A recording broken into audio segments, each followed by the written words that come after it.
OMG. I am sure that people don't normally start to talk with OMG, but that was a surprise. I mean, I'm so shattered. I don't know what to say, but it was a lovely surprise, and I am so happy. My darlings, my family, my friends, the divinity in me bows down to the divinity in all of you. Now, you might wonder what on earth I'm doing here. For the last 3 decades, I have been on the hot seat, supposedly hot, and people are asking me questions. But what is this role reversal? Why am I on the other side of the fence or the other side of the grass? And just one thing comes to mind, that if you think of something and it is in total harmony with the universe, then the universe conspires to put it on a platter and give it to you. So one day I was just looking out of my window at God's glorious nature. And I remembered the innumerable, countless talks that I have answering questions. And in that frame of time, I suddenly felt that I was talking to Anamika. And I said, is this a sign?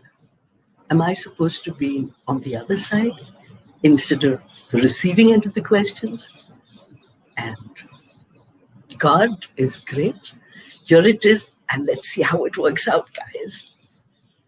So, without wasting any time, let's call Anamika onto the show. Anamika.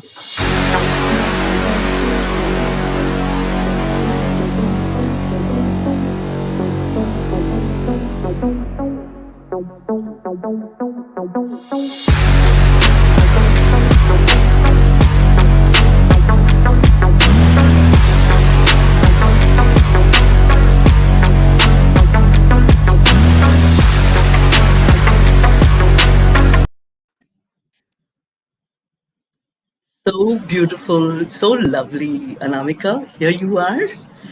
And I don't know if your seat is hotter or mine because I'm never in this space. So, Bacha, what do you think?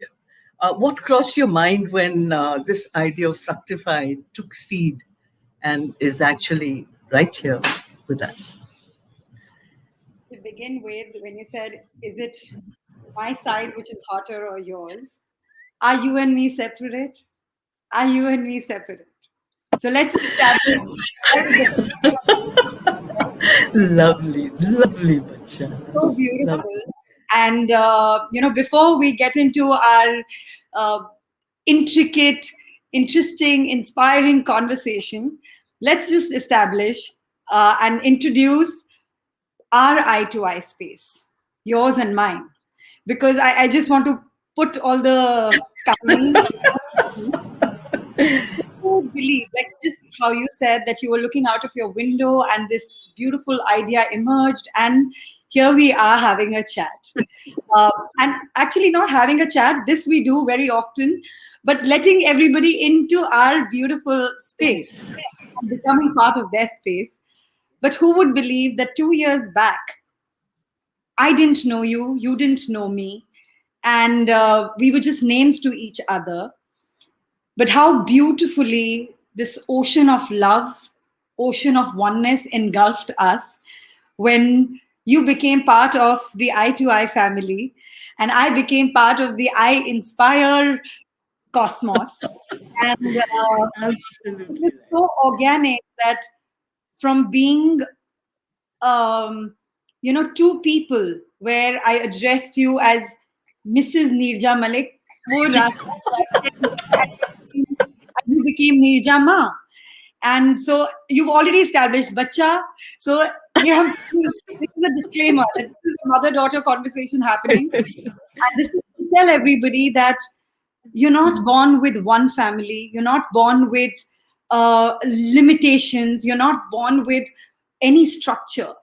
You're born to realize your divinity. You're born to realize your abundance.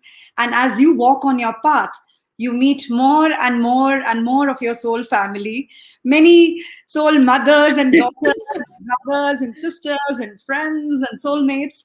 So this is a complete privilege, Ma, that somebody who has been an inspiration to so many people.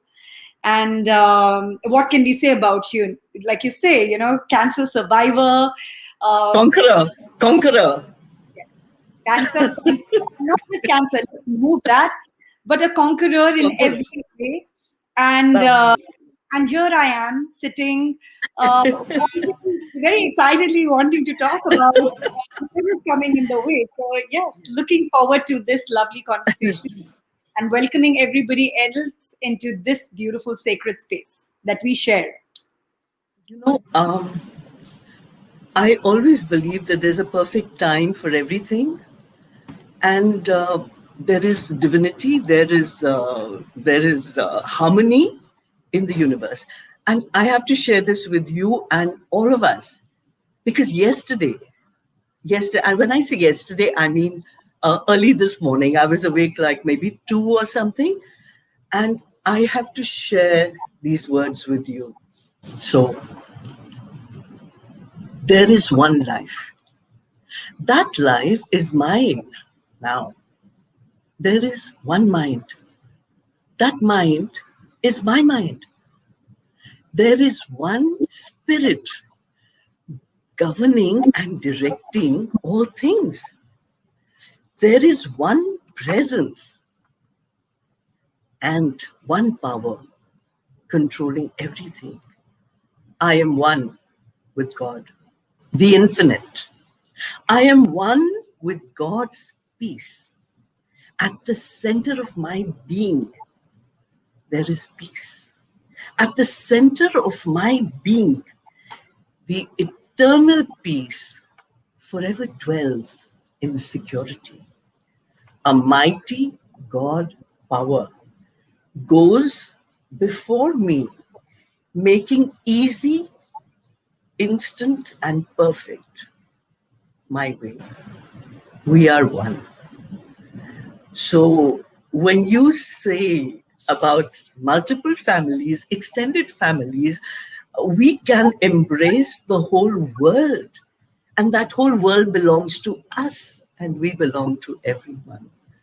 Uh-huh. And The world, but the stars and galaxies and planets and so much more. One with people, one with nature, one with, oh my God, like you started. That is what it is.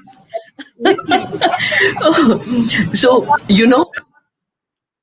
Beta, there are no rules, and I'm a novice at questioning. I can talk non-stop about myself, but I want to shift the focus entirely on you. And there were those beautiful, breathtaking photographs uh, of a space where you merged with the elements. So before I get on to the next questions, I want you to tell me a little bit about that. Where were you? What were you up to? How were you immersed in that lovely space? Oh, you know, when you're one with the universe, it doesn't matter where you are in your physical being. Like just now, I could be sitting in a certain space, a certain address, but I'm also dancing on a mountaintop. I'm diving into the ocean. I'm flying with the birds. I'm sliding down rainbows. And for me, this entire life is only a tool for me to realize the oneness that exists within and without. And even when I travel, whether it's for work or for pleasure or whatever, and there's no division. I don't work like that. There's no separation. I'm not from, sorry people, but I'm not from the corporate world. There's no nothing. There's just an extension of your being, and emerging with the ocean, where it's a very humbling and a very powerful process, because you, at one point, you feel so humble that in this grand scheme of things, God also thought of creating me with this majestic ocean and these beautiful waves that are dancing, the sunshine, the sunrises and moonlight and everything. He actually spent time in me, and that is humbling. And on the other side, you feel, wow, what power! I exist too.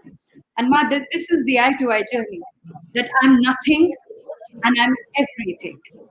So those are beautiful experiences from different spaces, and I think some of the photographs we just saw were from the Andamans, where I celebrated my very, very special copy.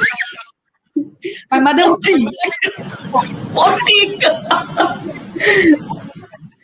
So all you women out there who hide their ages, don't do that. Share it. Every single moment is precious. There's no hiding required. Yes. I want to say something here, Anamika, because some women at 40 feel that life is passed them by. Some women feel trapped with their own limitations that you were talking about. And here I see a young person rushing off to be by herself on her 40th. I do know that your birthday celebrations extended for many months after that. You probably still celebrate. Sorry to cut you, it's still on. I still have some people who are eager to celebrate, but because of the pandemic, we're going a little easy. It's just a month and a half. We have a whole year through. Excellent. So I promise you that within the 15th of Feb, when I do know it was your birthday, to the next 15th, uske pehle to hum, inshallah, God willing, we will definitely meet. Yes. And coming to your point, where you talked about, especially women feeling trapped in their lives, or feeling that yes, there was so much more to them, but life has passed by. And this is something I'd like to share aloud, that it's not women or men or a particular age, but as humans, we are constantly waiting for somebody else to bring us happiness. We're constantly waiting for our different relationships to make us feel fuller. And it's never going to be that way. Because everybody in that relationship also, it can be a beautiful mother-child relationship, siblings relationship, a man-woman relationship, a woman-woman relationship, or whatever. Everybody is also constantly a work in progress. So why are we waiting for somebody else to fill that space? Because who we are and what we are becoming in our journey can be very independent of the other person's space. All of us are unique in our own way. All of us have a life that cannot be replicated at all. Me and my sister, born in the same house, have completely different lives. Husband and wife married for 50 years think differently. A child who's born out of a mother can have a completely different vision and understanding of life. So why are we waiting? So I think that is what it is, and I'm so grateful to God for helping me feel that within, that I'm not going to wait for somebody else to bring me love. I'm not going to wait for somebody else to bring me happiness, joy, comfort, peace, calmness. I am that. Because the moment I'm waiting for somebody else, I'm already establishing I am not this. I'm lacking this. So when we operate out of abundance, when we operate out of that oneness, that the divine is within, that beautiful creator is right here creating every bit of me, then you want to share that. And in that sharing, you kind of attract and you just invite and become a magnet to all that you are actually putting out there. So yes, beautiful women, men, children, seniors, young people, whatever. Don't wait for love. Don't wait for joy.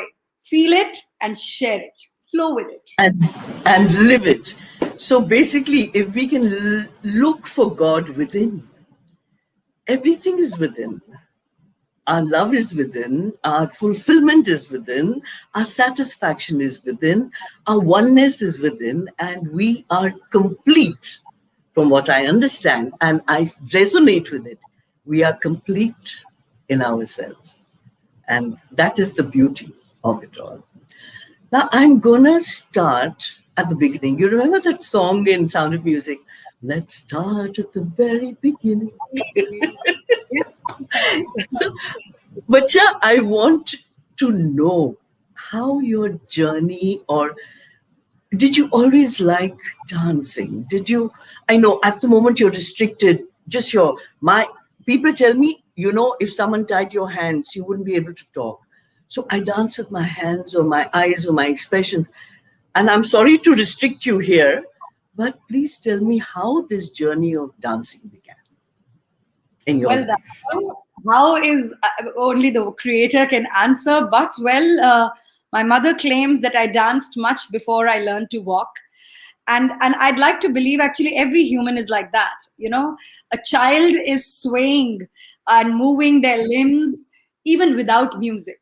So I do think so. But well, of course, I hear we're talking about me, so I'm going to pull that focus light inward. That yes, I think it is. I don't even remember. I mean, not dancing ever. And my dad was a sailor. So I'm told that even on the ship, because my early years, the first 3 years of my life, I've sailed a lot. And because we were at sea, every evening, apparently, there used to be a little party where, whatever, the crew would get together and there would be music, ABBA and Boney M and all of that. And yeah, like people have worked all day, but here's this child who hasn't done anything. So I just wanted to, I would look forward to those evenings. And obviously all this I've been told, but I have a very visual memory, so I almost feel like I remember every detail.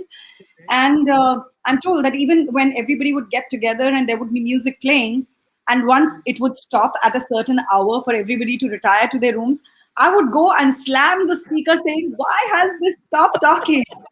Why has it stopped singing?" Give So me I more. think Dil mange more. more. And I think it was that. So yeah, like ever since I remember, and I think a lot of credit goes to my parents because they identified that. My mother, my father, they identified the fact that our child is a dancer. So yes, I was encouraged to begin my classical training in Kathak at the age of 4. And of course, as a child, irrespective of how I felt, okay, I enjoy dancing and I love dancing, but I did not go enroll myself into a dance class.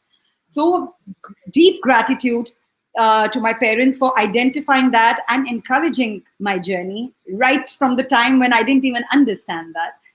And of course, like major gratitude to my grandparents.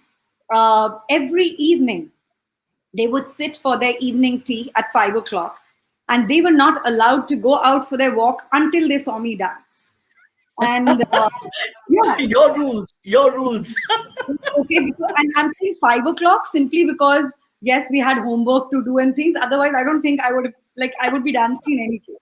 So yes, I was packed up. Okay, finish your homework. And the moment I would finish and the clock struck 5, I was down at with my floor with 2 people watching me like there's no better dancer. My grandmother would just keep looking at me, the best dancer, sabse acha dance karte ho.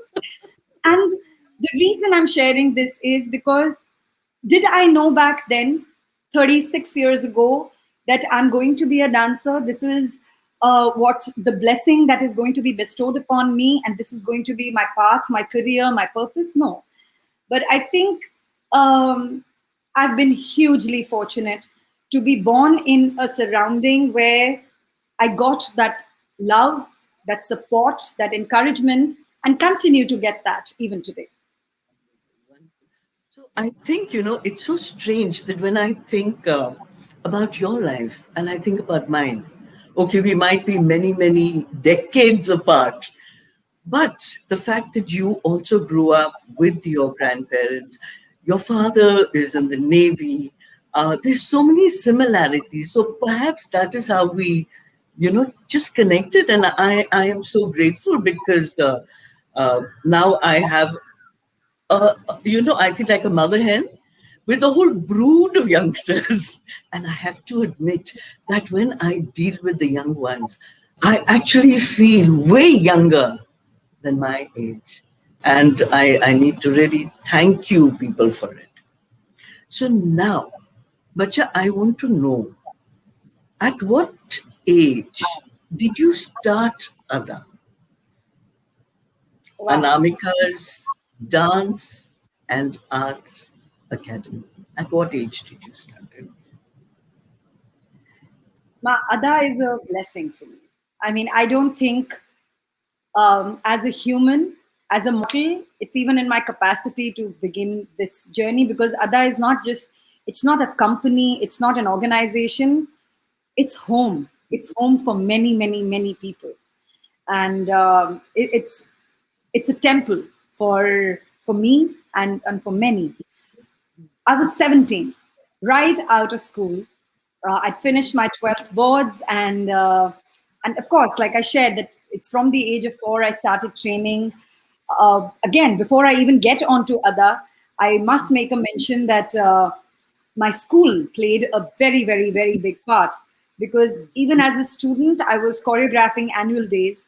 I was choreographing talent shows and things which my teachers really, really encouraged me to do, identifying that, okay, this girl can bring something on the Manage show. it.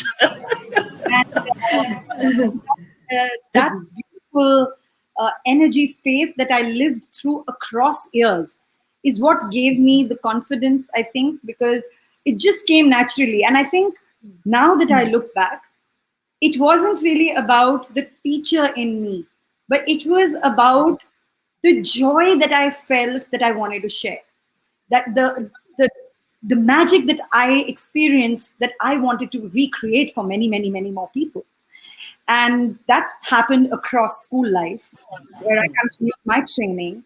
And and of course, any weddings, anything, okay, Anamika, chalo dance sikha do. Bale, Maybe bale. some Diwali function, some this, that, getting everybody together. And, so I was constantly choreographing. That's all I did. And so to the board examination or whatever, the CBSE for passing me, because I don't think I studied at all. I only dancing. I only have memory of dancing.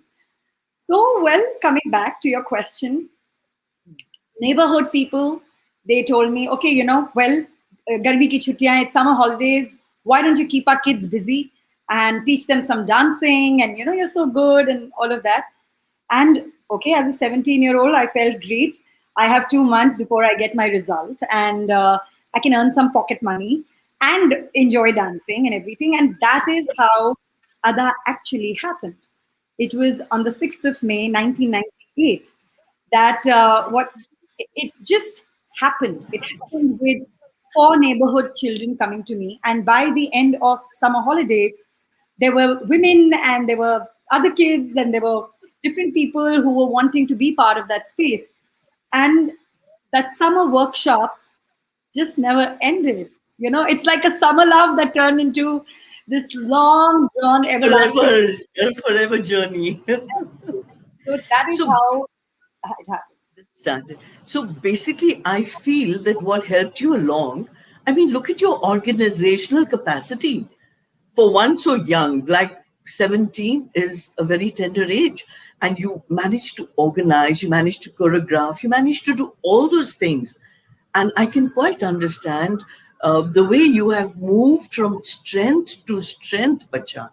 It is amazing because I have gone through your videos, and what really stands out is that you did something that has never been done before.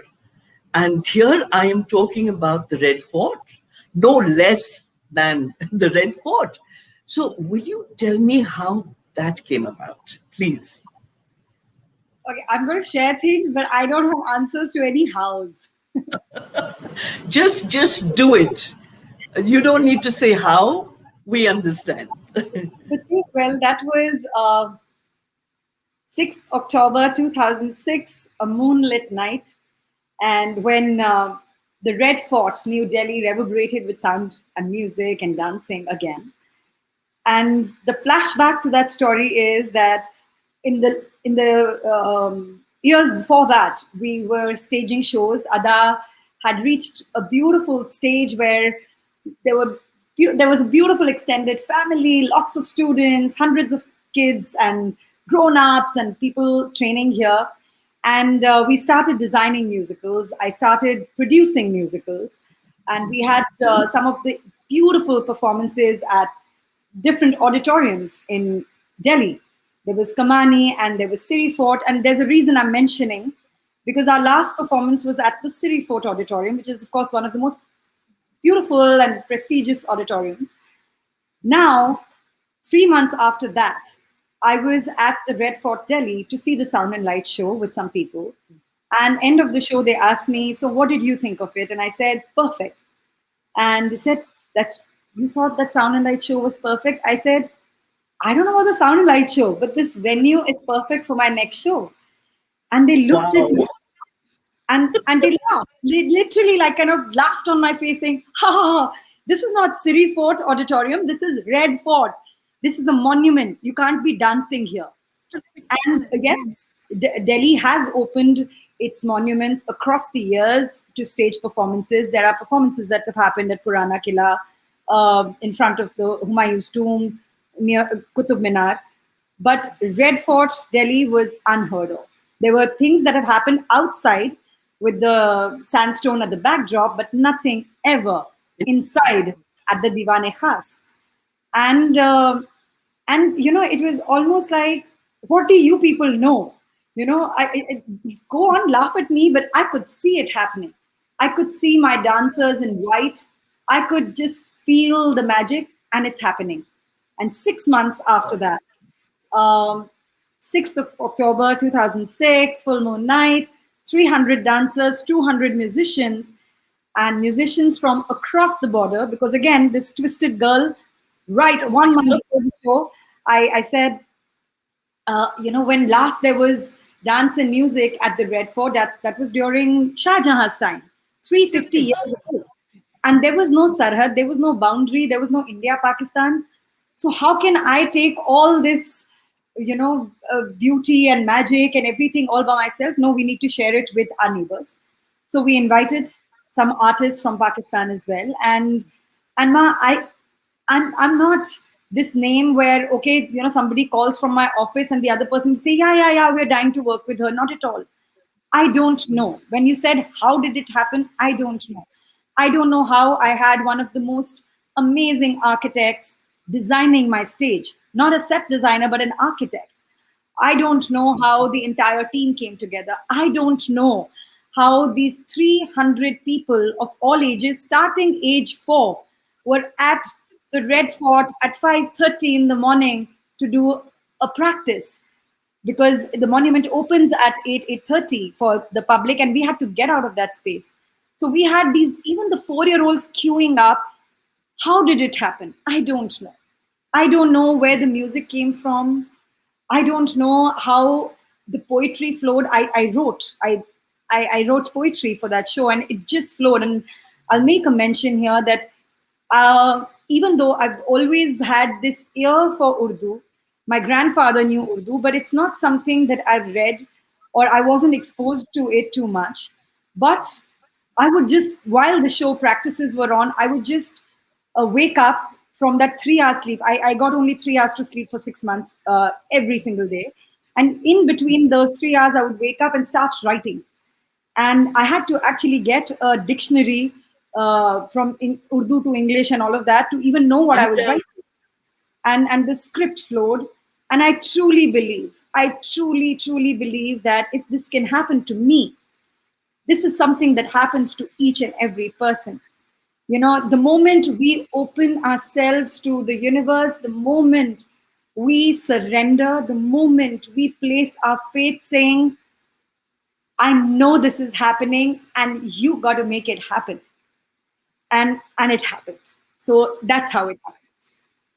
So that means that you were so passionate. Acha, Anamika, sweetheart, can you just come down a little because your head is getting cut off, and I just want you to get within the frame. Yeah, Ha, better. yes, perfect. So basically, what I understand from this is that if you are passionate and if you do it with, intense faith, surrender, belief, and the fact कि हाँ होगा, this you visualize and it happens. So हमारी एक छोटी सी फरमाइश है आपके लिए कि आपने एक कुछ लिखा था for the Dargah, and I remember asking you a couple of years back that, Bacha, have you danced to your poetry? And I remember you told me, Ma, in my mind and my soul, but not in the body.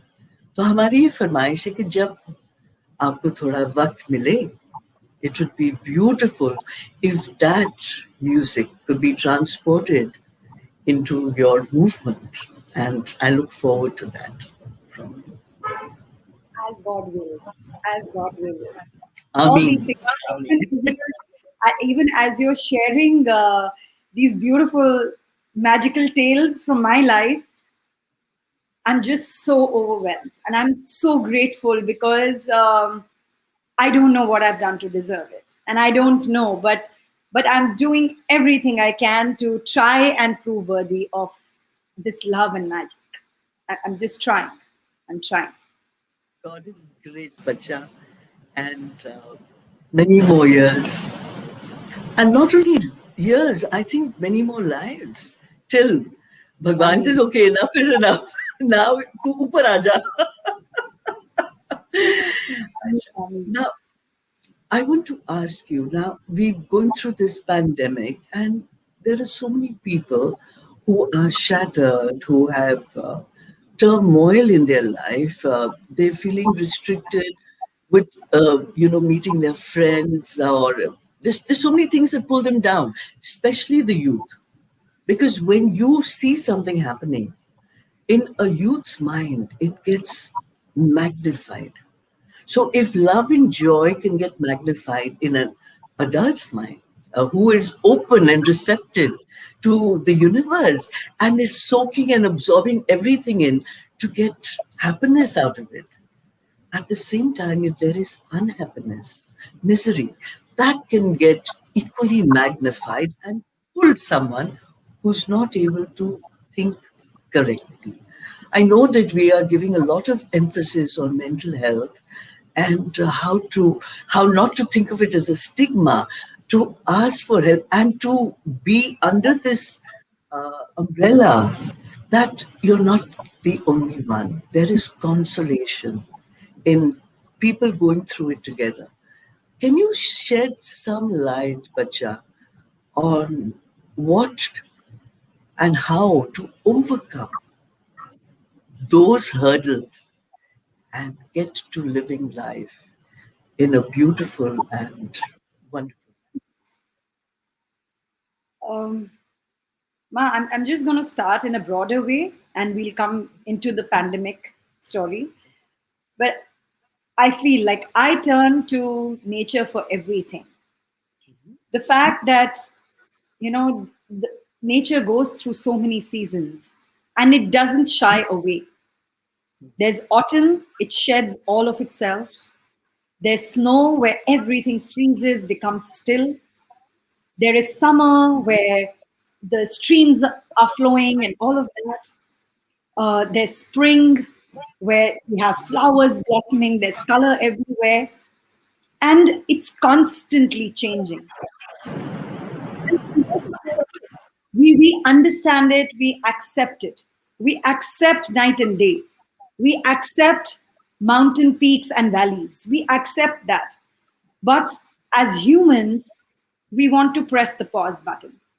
We don't want things to change. We just want to be where we are. And it's not possible because we are part of nature. We're no different. So why should we not go through seasons? How can we not go through seasons? How can there not be this beautiful blossoming spring? How can we stop ourselves from shedding in autumn? How can we not be flowing and falling and rising? And I think truly the essence is in that. That when you know that it's a flow, when you know that this is not my ultimate reality, my ultimate reality is love. My ultimate reality is divine energy. And whether, I know it's getting a little philosophical, but we all have gone through losses in our life. I know from your story that the kind of loss that you have experienced as a mother, having so many children that didn't really come about in flesh and blood through you, but you did experience them in your heart. Are they not alive somewhere, Ma? Are they not blossoming in all this youth that you talk about, and so many people addressing you as Ma? Have these beautiful seeds not taken shape and manifested into beautiful trees today? And that is where I think we humans limit ourselves. We want to only be these contained humans, have this one structured life, one address, uh, gather more, all of that. We don't want to give. We don't want to let go. We don't want to uh, empty ourselves. खाली नहीं होंगे तो भरेगा कैसे? If the streams don't dry up, how, where will the rainwater go? Where will the fresh raindrops go? And that is what the pandemic is for. That it's not just, and I know that it's yes, we've all had this um, a little pause that has happened in our flow of life, whether it's work, whether it's meeting people, celebrations, festivities. More than that, there are people who've lost their lives. More than that, people who've gone through a lot of pain and their loved ones have not been able to reach them, and or even been around them but not really been able to support them or help them. And what is God really trying to tell us? That it is only in you to heal yourself. Nobody is going to be with you. And this is the first time we are experiencing that. That it could be your child, it could be your parent, it could be your lover, it could be anybody. You can pray for them, but you cannot help them. They have to muster that courage themselves. They have to muster that immunity, their physical immunity, their mental immunity, their emotional immunity themselves. And that is what we're scared of because we've not spent time with ourselves. And now suddenly we are isolated and we're stuck with ourselves. And now we have no choice but to look at ourselves and reflect. Questions that we have been dodging, insecurities, fears, anxieties that we have been brushing under the carpet and locking in cupboards and all of that. That, okay, no time right now. I have this project to submit. No time right now. I have so much to manage at home. No time right now. And now suddenly we have the time to look at ourselves, look into our eyes, look into our space. And this is the opportunity for every human to reflect, where am I? And this is truly the eye to eye journey, where we can look at a situation with the small eye, where we see it as an issue. The small eye is an issue, that everything that is problematic is going to be visible, which is highlighting our pain, our suffering, our hurt, our anger, our fears, our insecurities, impatience, distrust, all of that. That's the issue. But the same situation is also enabling us to build our big I immunity. And what is that immunity? Our faith, our surrender, our trust, forgiveness, gratitude, love. compassion. When have we sat down looking at the world? We have been so busy. And this is the first time we're looking at saying, oh my God, itte cases ho gaye. Today, so many reported. These are not cases. This is not a number. These are humans. And it's not just those many humans going through it, but their radar of people, their loved ones who are also in that bubble. So are we not together in it? And that is what it is. It is us who have to look at it as an opportunity on how to transcend from our small I issues and build our big I immunity. And I know that there are people who are lost, and it's not just the pandemic, but in our lives we go through loss. We go through financial loss, we go through emotional loss, we go through loved ones leaving, we go through so many different kind of suffering and pain and everything. But the moment we are able to look at that event, at that situation, at that condition, okay, I can't change this. Somebody's moved on into another life space. I can't bring that person back. But what can I be?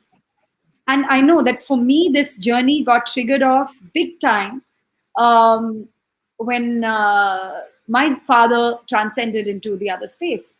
Because I would question myself saying, you know, I could have done something and I could have saved him and I could. And suddenly that I became so big. And this is not the big I. This is the small I camouflaging itself in the big I ego. I could have done it, really? I could have saved a life? I, as a human? No, no. But what I can do is I can learn. I can learn from his life and I can learn from his death, and he can become part of me. And I think that is the process that started happening for me 10 years, exactly 10 years into Ada. Ada was 10 years old, 2008, when the journey became a lot more awakened and aware for me. Because when it's only when you go through that personal loss, you know how Rumi says that wound is the place where the light enters. So unless or until we break, how will we even know we existed? And it's a very beautiful process I'm going through, where I think at one point of time I felt, we have to integrate ourselves, we have to come together, and there are pieces of us lying everywhere and all that. And now I feel, bikhar jao yaar, bikhar jao. There's more of you. If I'm one person, if I'm one girl, if I'm one dancer, if I'm one mentor, if I'm one teacher, if I'm one speaker, there's only that much. But if I just dismantle myself and I just dissolve myself, then I'm you, I'm her, I'm him, I'm this, I'm that. What am I not? And that is what, when we work on ourselves in an individual space, our small I individual selves, then we holistically expand to the big I infinite oneness. Then we know that मेरा टूटना में भी वही है, मेरे जुड़ने में भी वही है. I am this, I'm that, I'm nothing, I'm more, I'm less, I'm, what am I not? Am I separate from him? And when the creator has brought me down here, he's given me a home, he's given me food, he's given me family, he's given me a path, he's given me work, he's taken care of me. Why am I now doubting it? Have I grown up that much that now I can question him? That now am I not trusting God enough? That aap le aaye, tab main chota tha, I couldn't understand, so I was in surrender. Now I'm this really intellectual person, so I'm going to question you? No. This is the time. This is the time all of us have to tap into that faith within, that surrender, that love. And if we are in a blessed space, share that blessing. If we are hurting, reach out and ask for help. The fact that we don't reach out to ask for help is also somewhere where we're operating from ego. Ki main nahi mangunga. I'm not going to this thing, because how can I ask for help from another person? But the moment I see that divine energy in that person, will I not be able to ask? Did we shy away from asking our parents? When we were little kids, we didn't think how silly my parents will think. I'm so dumb, I'm asking for this. No, there was no filter, there was no evaluation. That's where we're going off. We are judging ourselves. There is a self-sabotaging, journey that we are on. And that's what we have to put a stop to, the self-limiting, self-sabotaging beliefs. We have to start realizing that there is love flowing in our blood, in our breath, in our veins, in our soul, in our heart. And it is this love that connects us. And we hear it from each other, we hear it from everywhere. I don't even know how, us time pe something happened and this person reached out to me. Somebody connected me to this doctor, somebody got me this job, somebody. So Miracles, all these miracles. miracles, we believe in them when they happen, but when we're not, it's not going as per our story and our understanding. And we want to be script writers, directors, actors. I think God is saying, relax, you just act your part, I'll send you the script. So So, so, Bacha, from what I understand from the lovely things that you have shared with us, that first, the only thing that is permanent is change. That is the only thing that's permanent. And secondly, if we just destroyed the borders that we have created amongst ourselves, not only countries, not only different spaces, but beyond time and space, yes, when we realize that the world over, bacha rota hai, sounds the same. yes, लगती है sounds the same, हंसता है sounds the same, खिलखिला के. There is nothing to stop a child. I resonate so beautifully with everything you said. And what occurs to me is that if we could all descend into a childlike love, not only for ourselves, but for everyone around us, look how harmonious and beautiful the world would be. Yes, we started this by saying that we are all one. And I live for the day when, not only in word, in thought, but also in deed, we shall all truly be one. So, where are you? Do you have any? I know you turn around and say, Ma, I haven't thought, or why are you asking me how? Let us say God is leading you from point A to B. Do you get any flashes of enlightenment or inspiration or some, like I suddenly had this thing that I have to talk to Anamika. Do you see what is unfurling for this wonderful person that is sitting right in front of me? I know people say 5 years from now, where do you think you are? I'm not going to ask you that. I'm just going to say, what else? I know that you reach out for the stars. What do those stars, those planets, have in store for you? Can you tell? love, and more love. I'm this ever hungry child who is always wanting more love, because I know that I need to carry that forward. And it is the love that is filling me that is also flowing out of me. And constantly working on myself. And I used to make this thing, of course, like you said, that, I want to do this. And it's beautiful to have dreams and visions and goals and objectives and everything. It's beautiful. It drives you, it motivates you, it makes you work hard, it just pushes you. And but ye kahan se aate hain? Where do these dreams come from? Where do these goals come from? Where does this vision come from? And I'm, I'm a hard working girl, but I've stopped working hard to. So You go with the flow. absolutely. Absolutely. And it's the most amazing process. And I have to share this. I know we've almost been on for an hour, and before we close down, because there may be people out there who need to hear this, that when Ada's journey began at 17, or eye to eye happened, manifested out of Ada's journey down the lane, the origin of that for me was death. I chose death. God gifted me life. As a 16-year-old, I attempted suicide.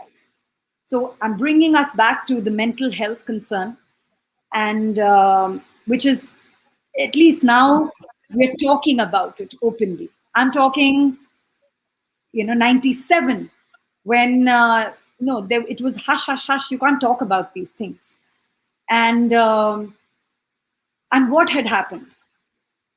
Nothing had happened to my physical space. Nothing had happened to me as a person for me to take that decision.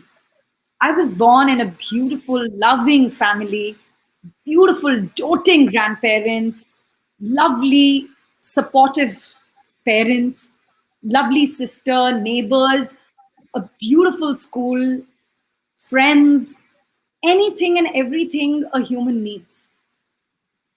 Yet, when I opened myself to the outside world and started reading up the papers, because I didn't used to. I would always be dancing and things, and everyone, teachers, and at home I was told, up your general knowledge. Come on, you need to know something about the dance. Karte rehte ho sara din. You have to know. You have to have some knowledge about what's happening in the world. You have to, be a little more awakened to an information around. And I was in my lovely bubble where everything is beautiful and good and love and magic and all that. And that bubble burst for me.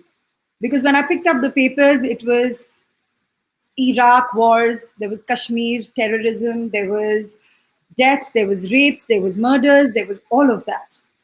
And as a 16-year-old, I could not comprehend what is the truth? What is the reality?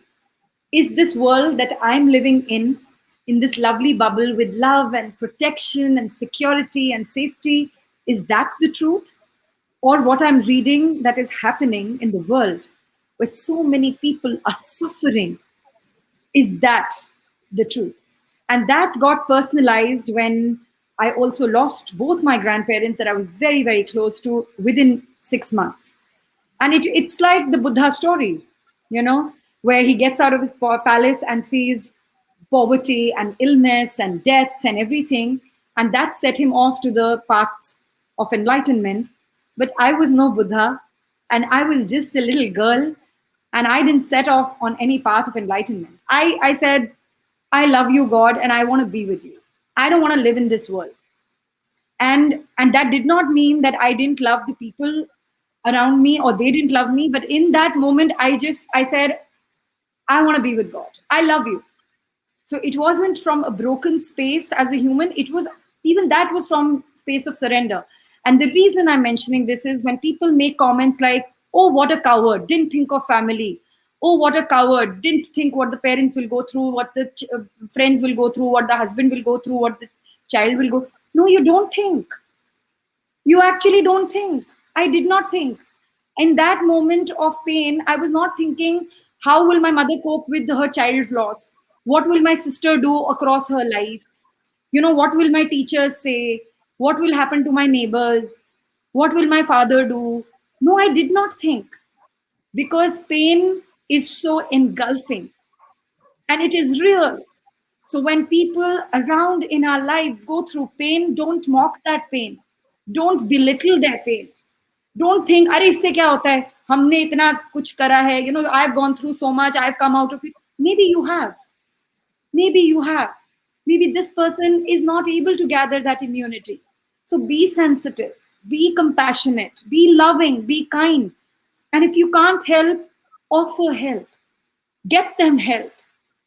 Tell them, I'm not able to understand. Maybe it is a lot for you. You cannot tell somebody, oh, you've lost your girlfriend has betrayed you. Come on, there are many girls waiting. No, Maybe that boy was really, really in love and is not able to come to terms. You can't tell somebody, oh, you've lost a loved one, it's the life cycle, we all have to go through death. Of course, everybody knows that. But in that moment, they can't possibly see their life without that person. So we have to be sensitive. We have to be human. We don't have to be anything other than being human. And humanity means love, it means compassion, it means caring, it means kindness. And well, coming back, so that 16-year-old girl was unequipped to handle. I saw it as an issue. I was in the small eye and I drowned.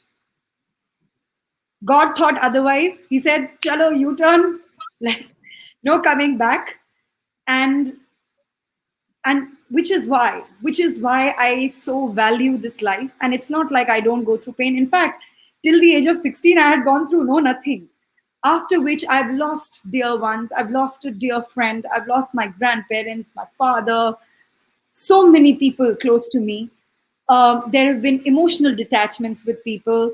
There have been upheavals in work. There has been so much that has happened. But now you know that nobody is going to be your savior. There is no knight in shining armor. Darling, buckle up and get going. Because if you don't do it, no one else will. If you do it, the whole world will. You open yourself to healing, and the world will offer you healing. There will be people caring for you. There will be love that will reach you. There will be solutions that will happen. But if you don't care about yourself, if you're not going to give yourself that love and give yourself that chance, give yourself that opportunity to move from the small eye to the big eye, to move from the individual space connecting with the infinite oneness, then it's not going to happen. And once you do open it, then there is no space. Then you're not able to tell up next what. Now where? Now wherever God leads me is a magical. Because there is no other space that exists other than magic. Anamika, I am so deeply touched that you have shared every bit of yourself and every bit of your emotions, your feelings, your experiences. And I'm very grateful to the people who are listening in because, beta, these words will give them hope, encouragement, inspiration. और आप जहाँ से कहाँ तक पहुँचे हो, may your blessings, may everyone be blessed to move from the small eye to the big eye. And I want to tell you that I remember there is something innate in you. कि अगर आप किसी को मिलते हो, you manage to create a kind of a space for everyone, however angry and upset they are. Like I remember you went with your mom for getting the vaccination done. And you saw in front of your eyes how badly behaved people in power were. And then you got into action. You started giving the tea. You started your organizational capacity and capabilities of 4-year-old came once again. But I want you to mention here that with your caring, your concern, your compassion for the elderly, you didn't tell anyone, you just got up and you started pouring out the tea and you started passing out. Those hard-hearted people actually got moved into following your example, which, by the way, just flowed spontaneously. You didn't have to think twice, Acha, I am going to do this. No. And you're right when people say, what are the dreams you have? Someone asked me this question, and I remember I was shocked. I've never had dreams. I said, I haven't dreamt. I've just done. And I think I resonate with you so much because I see uh, sparks of myself in you. And what I can say here is that your wonderful positive energy is impacting millions of people through your dance, through your eye to eye meditations. I'm looking forward to the new moon meditation tomorrow. And may your tribe, Abu Ben Adem, may your tribe increase. I will just say one thing, Anamika, that may your tribe increase because you give solace and you give a lot of hope, encouragement, love, spiritual um connections to people around you. And my blessings are always with you. Bacha, may you grow from strength to Thank you, ma'am. strength. As you were sharing, as you were talking, and as you can see, I'm all tears. And I was just realizing that it's almost like the breath that you're inhaling and exhaling. Breath is so important for us to be alive, but we can't hold it. We have to let go. We have to breathe in and we have to let go. And that's the biggest lesson it's taught us.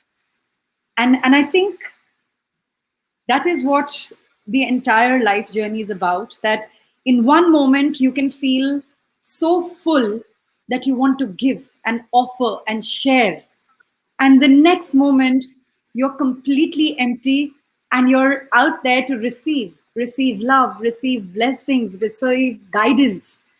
And that is what it is, the silsila of receiving and offering, of breathing in and breathing out. And this is life. This is what is keeping us connected, this is what is keeping us alive and afloat. And I hope that each one of us can feel that wholeness, feel that fullness within, and give and offer. Apna dard bhi baato. You know what may be somebody else's pain, that is what you have done. You have shared your journey of pain, of hurt, of suffering, wearing it, as pride. And so many people have learned from that pain. If you would have hidden this pain, how would people have learned? How would have people received? How would have people gotten inspired? So, kharch ho jana hai. We have to spend all of ourselves. When we have love, let's give love. We have pain, let's also give our pain. Because that pain, you don't know, that may be that sweet balm on somebody else's, wound, the pain that you're sharing about. And this is what it is. And I'm going to end with, because you anyway mentioned about the poetry for Hazrat Nizamuddin Aulia, and I think that kind of stitches this, and that's where it came from, when I was told by one of his descendants that you have to write something. There's a prophecy that you have to write something and you have to give to the world what you have received. There's a lot of, and he told me, बहुत दर्द है, दुख है, दुनिया में बेरोजगारी है, बीमारी है.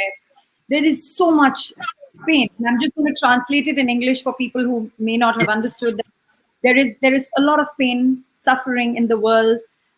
There is poverty, there is sickness, joblessness, so many things. And you have to write something which expresses that pain. You have to write something that embalms that pain. And you have to write something that is a prayer and a blessing for that pain. दर्द भी होना है, दवा भी होना है, और दुआ भी होना है. And I said, it's not possible. How can I write? And of course, I can't write, but I can write. And it flowed.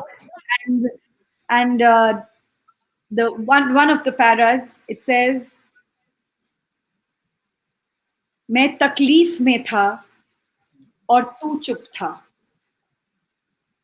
खामोश रहा जब मैं तड़पा, मेरा दिल टूटा, भ्रम भी टूटा, कहलाया गया जग में झूठा, मेरी जान जली, तूने कुछ ना कहा, मेरी रूह तड़पी, तू डटा रहा, मैं बिखर गया, मैं खत्म हुआ, जब मैं ना रहा तब ये इल्म हुआ, तेरा मकसद था मैं बनूं नया, तूने दे दी मुझे नई अदा, तू मुझे मिला मांगू अब क्या, तू है तू ही तू था, मुझे इश्क हुआ मुझे प्यार हुआ, मेरे पिया मेरे सरकार हुआ। Wow, wow, wow. What a beautiful ending. And I've enjoyed being in the other side of the fence, Bacha. And I know that this was just a one off thing. I'm not going to repeat it, but this will last me a lifetime. Thank you, darling. Thank you so much. Grateful, grateful, Thank you. grateful, grateful, and thank you, Swell Magazine, for giving this very beautiful opportunity for me to share this sacred space with this divine angel who is lighting up so many lights. So thank you, thank you, thank So you. we end with our love, God's love. We spread it, and may you impact as you already are doing lives and lives and lives. And we are all one. God bless.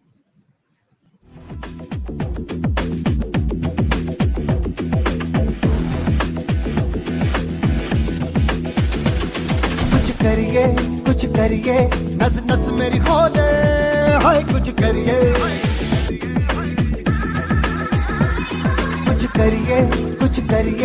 बस बस बड़ा बोले अब कुछ करिए ओ कोई तो चल जिद फड़िए तू बेतरिए या मरिए हाय कोई तो चल जिद फड़िए तू बेतरिए या मरिए चक दे चक